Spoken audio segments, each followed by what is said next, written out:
Voilà. Donc, Monsieur Letchimy, vous avez la parole pour 2 minutes. Oui, pour 2 minutes, Madame la Présidente, chers collègues. Ça fait 4.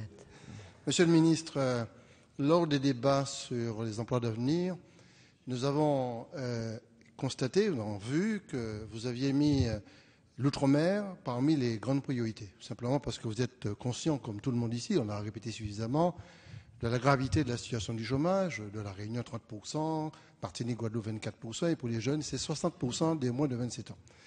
Et je considère qu'il faut faire des actions très exceptionnelles et fondamentales, et à travers cette loi, vous l'avez manifesté cette volonté. Mais je considère aussi que ce n'est pas les seules solutions, je voulais le dire devant la représentation nationale.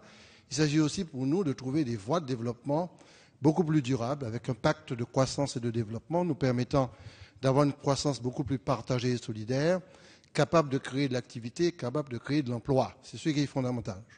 Je pense que si nous prenons avec l'État cette orientation, ce serait une bonne chose. Cependant, Monsieur le Ministre, dans le projet de budget 2013, la mission Travail-Emploi comporte, par rapport à 2012, une prévision de crédit en baisse de plus de 8 millions d'euros sur les contrats aidés spécifiques à l'outre-mer et 18 millions pour l'ensemble du dispositif concerné.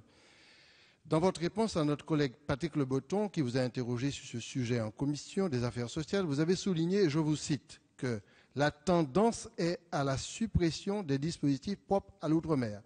Et vous avez précisé par ailleurs, je vous cite toujours, qu'il n'est pas question qu'il y ait une sorte de balance avec une baisse de l'effort en termes d'emploi aidé et une augmentation de l'effort en termes d'emploi d'avenir. Parce que si on supprime, on remplace quoi?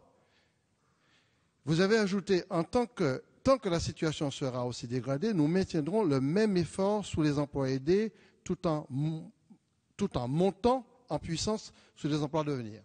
Alors, j'ai tendance à vous croire. Et puis vous concluez en indiquant que le présent budget traduit parfaitement cette volonté. Donc je vous crois. OK. Alors, est-ce que vous pourriez être plus précis quant à ces engagements de l'État et nous informer sur les moyens susceptibles de concrétiser vos engagements?